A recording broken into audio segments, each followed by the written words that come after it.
Assalamualaikum warahmatullahi wabarakatuh. Hai teman-teman. Hai. Nah, tujuan kami di sini, kami akan menjelaskan mengenai salah satu materi mata kuliah akuntansi, yaitu Rekonsiliasi bank. Nah, tak kenal maka tak sayang. Perkenalkan, nama saya Iin Santika Agustini dan Iis Adrianti. Nah, di sini kami akan membagi dua sesi. Sesi pertama, Mengenai materi rekonsiliasi bank.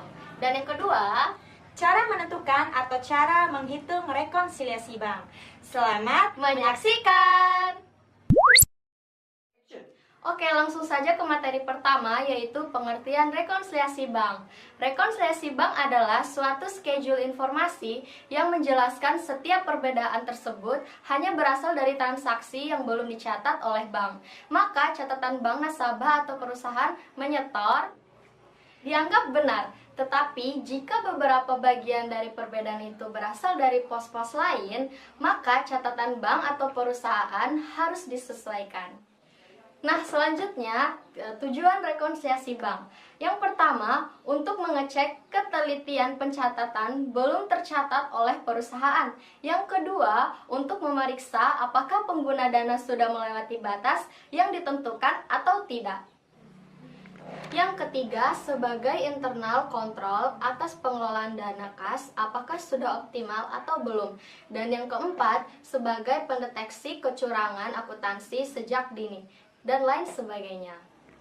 Nah, selanjutnya, mengapa perlu dilakukan rekonsiliasi bank? Rekonsiliasi laporan bank perlu dilakukan untuk mengecek ketelitian pencatatan dalam rekening kas dan catatan bank. Selain itu, mengetahui jumlah penerimaan ataupun pengeluaran yang belum tercatat oleh perusahaan jika terdapat perbedaan yang dihasilkan karena ada suatu transaksi yang belum tercatat bank, maka catatan perusahaan dianggap benar dan sebaliknya.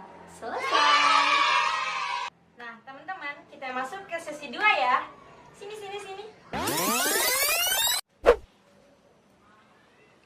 Langsung saja ke contoh soalnya ya, teman-teman.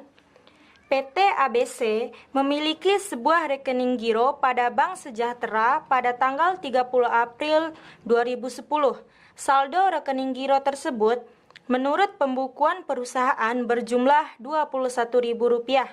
Laporan bank yang diterima menunjukkan saldo giro per 30 April 2010 berjumlah Rp14.070.000. Setelah dilakukan perbandingan antara laporan bank dengan catatan perusahaan, ditemukan hal-hal berikut. Nah, sebelum saya masuk ke perbandingannya, saya akan menyegarkan kembali apa yang dijelaskan oleh teman saya tadi mengenai rekonsiliasi bank. Nah, rekonsiliasi bank kan pengertiannya yaitu pada intinya membandingkan antara laporan bank dengan catatan perusahaan. Nah, langsung saja ke perbandingannya. Ditemukan hal-hal berikut ya. Bagian A, setoran tanggal 30 April 2010 sebesar 9 juta tidak tercantum dalam laporan bank. Bagian B, cek nomor 104 yang ditarik perusahaan pada tanggal 28 April sebesar 2 juta rupiah tidak tercantum dalam laporan bank. Bagian C, transfer dari PT ABA, salah satu debitur perusahaan yang dilakukan langsung ke bank sebesar 1 juta, belum dicatat perusahaan. Bagian D, bunga bank bulan April senilai Rp30.000. Bagian E, beban administrasi bank bulan April senilai Rp20.000. Bagian terakhir, cek nomor 102 untuk membayar uang kepada CV Tirta sebesar Rp480.000 telah dicatat perusahaan dengan jumlah Rp40.000. Nah, diminta buatlah laporan rekonsiliasi bank per 30 April 2010. Yang kedua, buatlah jurnal penyesuaian yang diperlukan. Nah, di sini saya sudah menghitung laporan rekonsiliasi banknya ya, sesuai data yang saya bacakan barusan. Kita fokus pada bagian per banknya.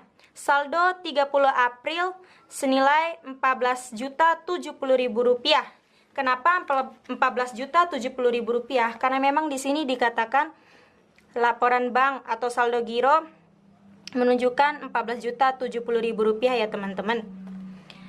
Nah, kita selanjutnya fokus pada bagian ditambah, bagian A, setoran dalam perjalanan 30 April senilai 9 juta, karena memang dikatakan di sini bagian A senilai 9 juta ya teman-teman.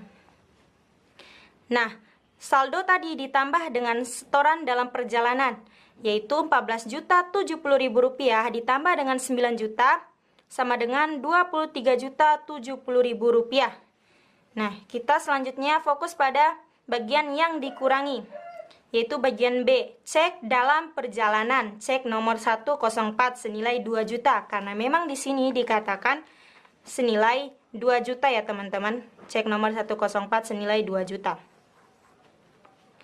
Nah, hasil dari yang ditambah tadi 23.070.000 rupiah dikurangi dengan 2 juta sama dengan atau saldo per bank setelah disesuaikan senilai 21.070.000 rupiah ya teman-teman.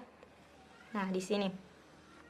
Selanjutnya kita menuju bagian per buku. Saldo 30 April senilai 21 juta. Karena memang di sini dikatakan saldo per bukunya menurut pembukuan perusahaan itu saldo per buku ya, berjumlah 21 juta ribu rupiah. Makanya di sini ditulis 21 juta ribu rupiah. Ditambah bagian C, penerimaan transfer dari PT Aba. Kenapa di bagian ditambah? Karena asumsinya kita menerima kas dari PT Aba ini ya untuk perusahaan kita senilai 100.000. Kenapa 100.000? Karena memang di sini dikatakan senilai 100.000 ya teman-teman. Transfer dari PT Aba 100.000. Nah, di sini 100.000.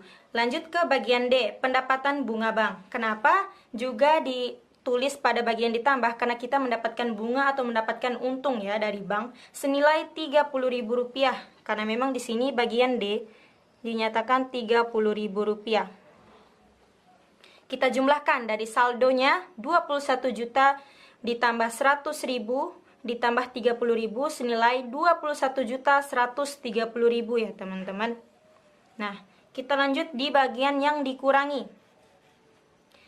yaitu bagian E, biaya administrasi bank. Kenapa dikurangi? Karena memang kita mengeluarkan biaya administrasi dari perusahaan untuk pihak bank ya, senilai 20.000 rupiah. Kenapa 20.000 rupiah? Karena memang di sini dikatakan 20.000 rupiah beban administrasi bank bulan April, 20.000 rupiah ya.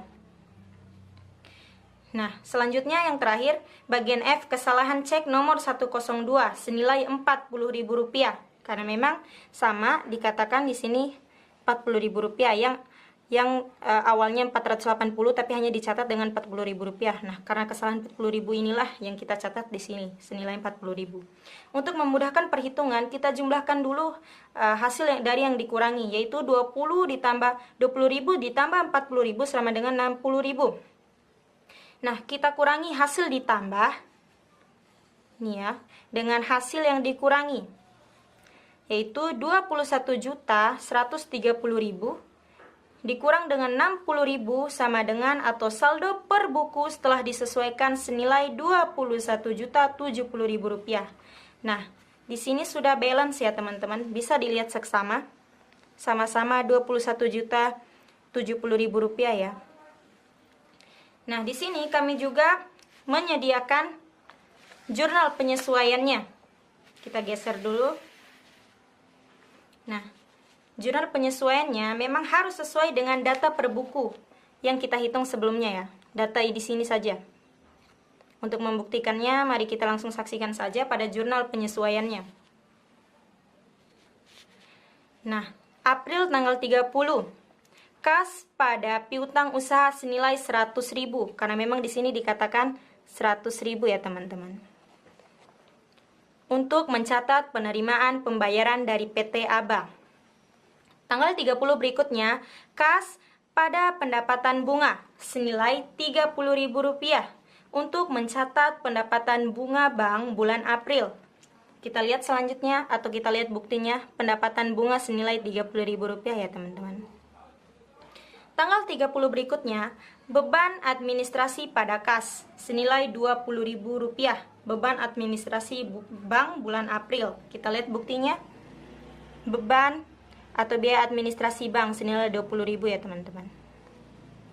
Selanjutnya atau tanggal 30 terakhir, utang usaha pada kas senilai Rp40.000 untuk memperbaiki kesalahan pencatatan cek nomor 102. Kita buktikan. Kesalahan cek nomor 102 benar senilai Rp40.000. Nah, sampai di sini kalian mengerti? Dan saya harap kalian memaklumi atas tulisannya ya, teman-teman. Dan semoga bermanfaat. Selesai.